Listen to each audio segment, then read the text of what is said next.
If you're building, testing, or using AI agents and services, how can you get network visibility into and ensure performance of these tools? On today's Tech Bytes podcast, we talk with sponsor Cisco ThousandEyes about how to monitor and measure performance of AI agents, AI models and services, and model context protocol servers. We'll get examples of the network issues that need observability, some critical metrics, how Cisco ThousandEyes instruments agentic AI, and more.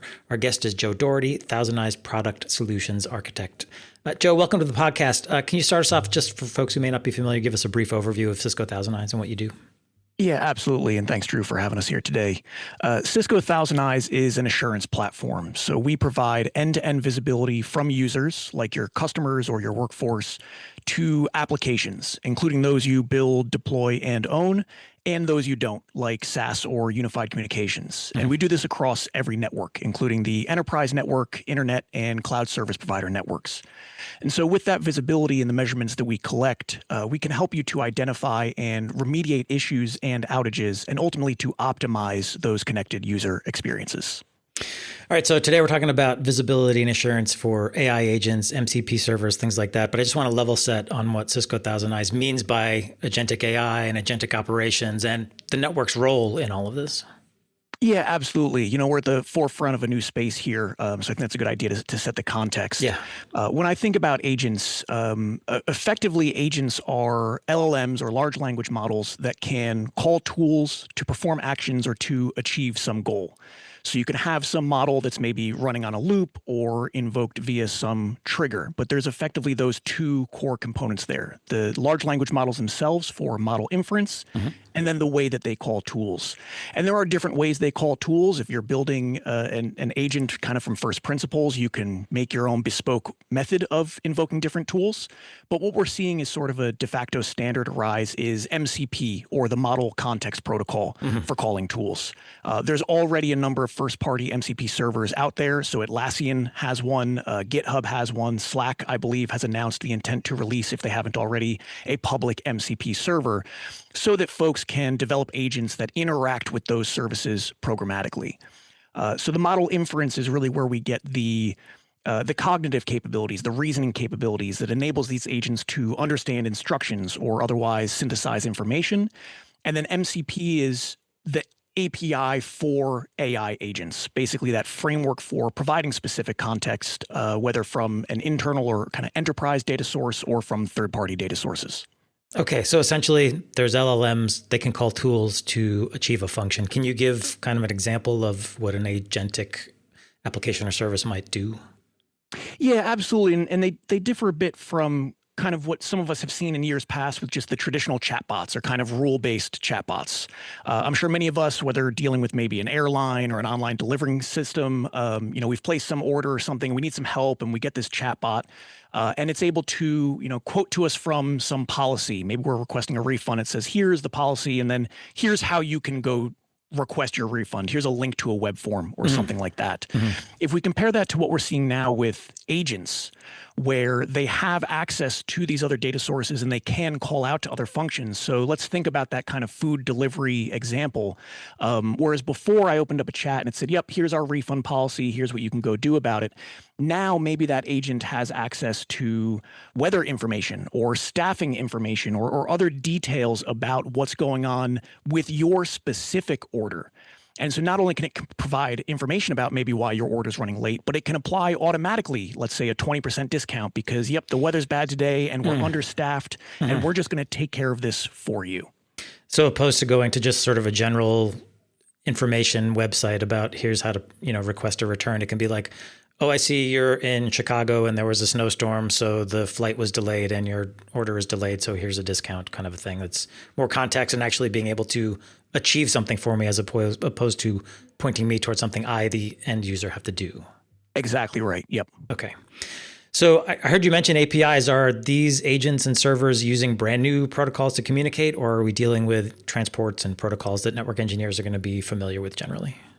Yeah, for the most part, we're using the same protocols we've been using. If we look first at the model inference APIs, they are pretty much standard RESTful web-based APIs. So if you've ever made an API call over HTTP, that's how the model inference APIs, like those from OpenAI, from Anthropic, from Google, and others, that's how those work. So of course, you do need to know the specific operations, maybe authentication schemes, HTTP methods and schemas and things like that. But that should all feel very familiar to anyone who's used any web API before. MCP, and the P, of course, again, stands for protocol, is still also just operating over HTTP. It uses JSON RPC or remote procedure calls, but it's following a standard client-server architecture. So for software engineers or builders who are making their own agents, they might need to become a little bit more familiar with MCP and how it works and how to implement it. Of course, there are reference implementations and client libraries and language bindings. But I think for most IT professionals and for network engineers especially, it's really using the same transports and protocols that we're already familiar with. So if I've been responsible for monitoring the performance of web apps, SaaS apps, agentic AI is not necessarily throwing me a new curveball? That's exactly right. Okay. I noticed you said HTTP, not HTTPS or TLS. Should I be worried about that? What is... No, not at all. That's just me speaking informally. They do all ride over TLS. Yep. Okay, good. All right. I wanted to just make sure we didn't have to go through that all over again. So what kind of performance metrics should folks be looking into and why? Like what are the issues that a network engineer is going to be concerned about with this framework? Yeah, I think going off what I just said, that these are implementations on top of HTTP, you're going to start with your standard or normal web or application metrics. So things like HTTP response time, time to first byte, but also all the subcomponents that affect time to first byte. So think, how long does DNS resolution take? How long does it take to establish a TCP connection time based on your end-to-end network latency? How long does that TLS negotiation take? And is that certificate presented by the server valid? But beyond that, for model inference, how long is it taking to get that first token back, right? Are the APIs returning the expected status codes based on the contract that an API is? Are the responses in the correct schema so that we can properly parse those responses? Basically, how long is model inference taking? And how does that vary from the different locations from which you call those APIs, depending on where your agent is actually running? Similarly, for MCP, we're going to look at all those same HTTP web metrics, of course, and the underlying DNS and network metrics that affect those. But we also want to look at things like, are the expected resources available? Again, MCP is there to provide tooling and context and prompts to some other tool, to some client. And so we want to make sure, are those tools available? Are those prompts available? Are they changing over time? Did we lose some tool that we depend on? So do you anticipate folks wanting to monitor applications that their end users, their employees are using around performance? Or can I also apply this to, I'm building an agentic AI for customers or for partners or whatever, and I want to make sure, it's going to perform and scale well? Yeah, I think it's both, right? You can perform the testing from a human user perspective. Go to some web app and open up some interface to some agent and interact with it as though a user would. But there's also kind of the lower layer testing of that, which is emulate the agent itself to provide that visibility and understanding of how its dependencies are working and performing. Okay. So how do you instrument an agentic environment? Am I putting software on an MCP server? Do I need to have my own agents out there doing something? How do I get this data and make sure I've got coverage? Yep. Yeah, I think it's important to understand that we are not instrumenting the agent itself. It's not like an APM where we're doing code level injection or anything like that. So there's no client software involved necessarily? Correct, right. ThousandEyes has vantage points from which we can perform our testing. And historically, we have used those vantage points to help you understand and measure user experience, right? And we do that by emulating users, going to a public web application and seeing how long it takes to load and things like that. Agents are really just another type of user. They're non-human users, but they are users nonetheless. They're consuming APIs generally across the internet. And so what we're doing is emulating that agent. We're going to call those model inference APIs. We're going to call those MCP servers and capture the measurements for the metrics that I mentioned before so that we can identify any issues with them and identify the underlying cause when something goes wrong. So if I know my employees or customers are going to be accessing an application in a particular geographical location, I can use vantage points where I think my customers or employees are going to be to go actually test, like say from, Virginia to California or Chicago to, I don't know, New York or whatever. I can actually pick and choose these vantage points to test. That's right. We have vantage points that we host and maintain and make available to our customers, and those are turnkey. You just select them and you can run testing from them. We also have vantage points that you can deploy within your own environments, whether that's on-premise in a DC or in a colo or up in your cloud VPCs, so that if that's, for example, where you're hosting an agent and you want to understand the layer 3 connectivity and performance of DNS and so on from where that agent sits, you have a vantage point that is effectively adjacent to your agent and is giving you an understanding of how it's reaching those services upon which it depends. Okay. You've mentioned DNS a couple of times. I assume then there are potential dependencies in the communication path that I might want to keep an eye out for. It's not just about how a server is performing on one end and a client is performing on the other end. For sure. Yeah. I mean, we'd all love to believe the network is an abstraction that we never need to think about, but that's rarely the case, right? So first of all, we have the internet itself. I said agents are calling out to these APIs, calling out to MCP servers. That's almost always occurring across the internet. In some cases, if you're in AWS and you're calling AWS Bedrock, maybe you're riding an AWS backbone, there's still a cloud service provider network involved there. So the first thing really comes down to your layer 3 reachability. Thinking about your last mile ISPs, which have outages, or transit ISPs that have outages. Do you have connectivity from your client, your agent, to that remote server? What is that path? How is it changing? Is it working the way you expect? DNS is another huge one, right? You're connecting to APIs and MCP servers using some host name, using some HTTP URL. And so in order to connect to that server, you need to resolve DNS. We've seen many major cloud and app outages due to an underlying DNS fault. I'm sure many of your listeners are familiar with the DNS haiku, right? It's not DNS. There's no way it's DNS. It was DNS. It was DNS, yes. Yeah. Another thing we've seen, and this is common in SaaS and cloud generally, but I've seen it with the APIs specifically, the AI APIs, is these DNS records have low TTLs, right? A DNS record might only be valid for 1 minute or 5 minutes. And so you don't just need to make sure that it's working once. You need to make sure that you're getting responses back on an ongoing basis.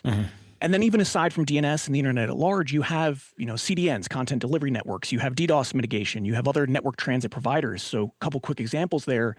OpenAI is using Cloudflare's Layer 7 reverse proxy for their APIs.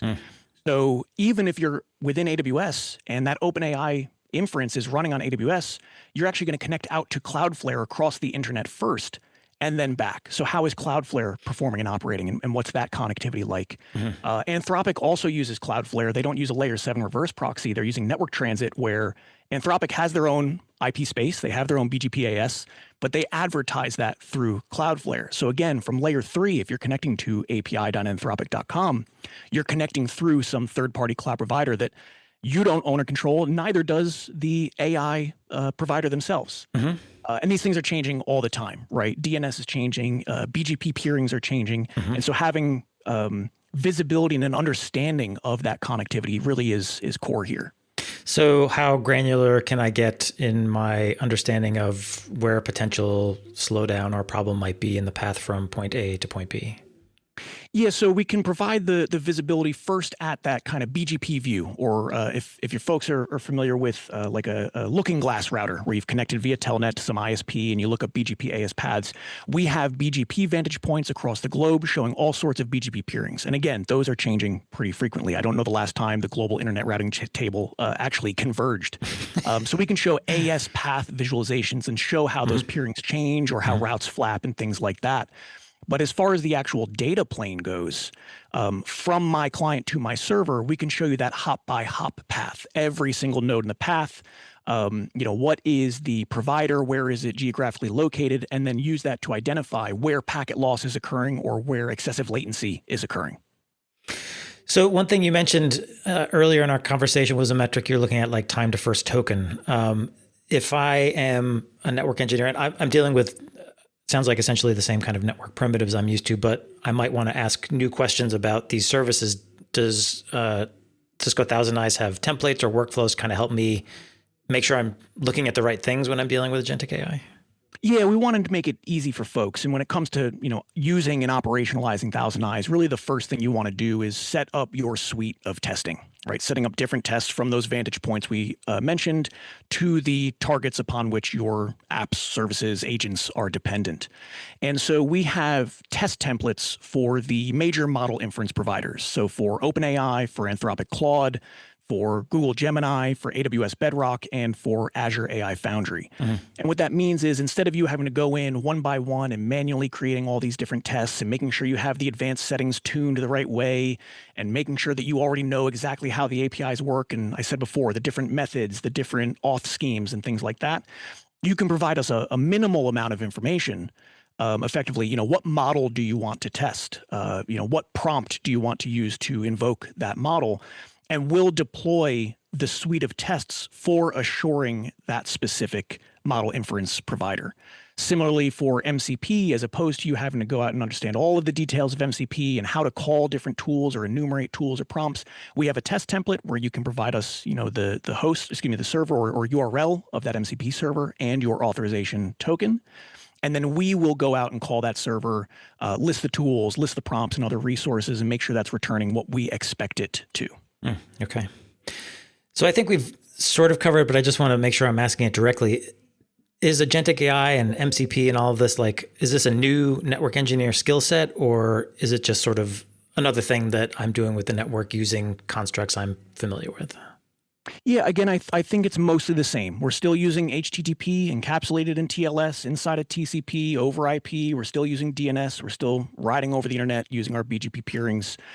So for network engineers or network-centric roles, it's really the same things you've always been doing, making sure that connectivity is there, that your paths are valid and stable and performant.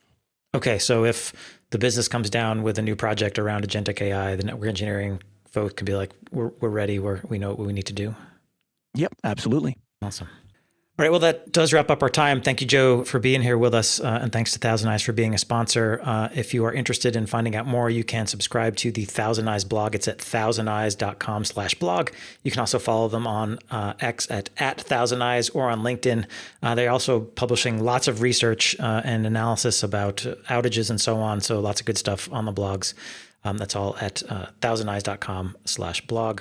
And again, thanks Cisco ThousandEyes for being a sponsor. Sponsors ensure that Packet Pushers can continue to offer high quality technical podcasts for your professional development for free. That includes 14 podcasts on networking, security, IPv6, DevOps, and more. We've got an industry blog, 2 weekly newsletters, our community Slack group, a YouTube channel, and even an IRC group. You can find it all at packetpushers.net, all free, no login required. You can hear us on Spotify, thought lead with us on LinkedIn, and rate us on Apple Podcasts. Last but not least, remember that too much networking would never be enough.